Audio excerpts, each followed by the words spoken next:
Good morning, welcome to the Daily News podcast. Today is July 30th, 2026. The top story is the Middle East, where the U.S. has launched what officials are calling heavy strikes on Iran after an attempted attack on American troops. That marks a sharp escalation, and the wider region is already getting pulled in. Saudi Arabia is now reportedly joining U.S. strikes on Iran-backed militias in Iraq, and Jordan says its air defenses shot down 5 missiles launched from Iran.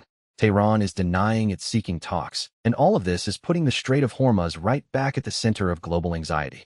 Markets are reacting fast because any threat to shipping there hits oil, insurance, and the broader risk outlook in one shot. And that's the part everyone feels almost immediately. The military story is huge, but for a lot of people the first signal will be energy prices moving higher. Right, moving to markets, Microsoft just delivered a monster set of numbers. The company posted record fiscal year revenue. Azure has now topped $100 billion, and the message to investors was simple: AI spending is still very real. Microsoft also signaled it wants a deeper in-house AI push, which means it's becoming not just a partner to top AI labs, but a more direct competitor too. That matters because Microsoft already controls the cloud pipes, the enterprise relationships, and now more of the model strategy. In the background, the Fed held rates steady again, so investors are balancing high borrowing costs against huge tech earnings. The mood this morning is basically this: big tech is still carrying confidence, but expectations are getting brutal. Yeah, and we saw that in semis too. SK Hynix put up record profit, and the stock still dropped, which tells you the market isn't rewarding good anymore. It's demanding perfect. On the AI side, OpenAI says it's giving 100,000 academic researchers free access to its most advanced ChatGPT models.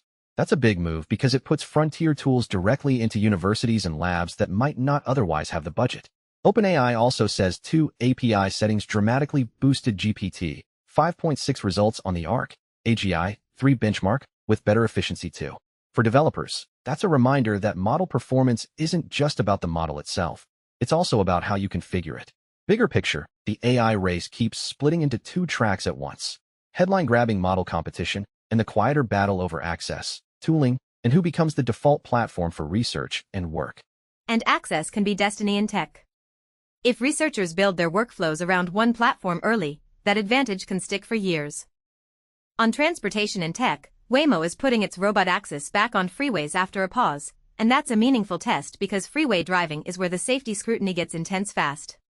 At the same time, DoorDash has FAA approval to run a commercial drone delivery service in the US, which pushes autonomous logistics further into the mainstream.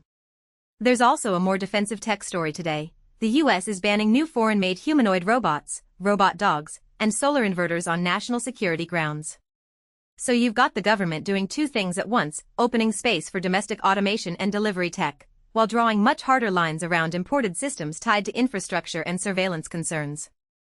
That's a pretty clear policy direction now. More automation, yes, but with a much tighter grip on who builds the machines and where the software comes from. And to wrap up in culture, the music industry is pushing back hard on AI-generated songs. Major labels want synthetic tracks blocked from music charts worldwide, arguing that chart rankings are getting flooded with low-quality machine-made releases. It's really a fight over what charts are supposed to measure: popularity, creativity, or just volume in a world where software can pump out endless songs. Also in brief, BTS leader RM is bringing part of his personal art collection to SFMOMA, and Nintendo says the first Pokémon Pokopia DLC lands on Switch 2 on August 5th. That's it for this morning. Thanks for starting your day with us. We'll be back tomorrow with the stories that move fast and the ones that matter. See you then.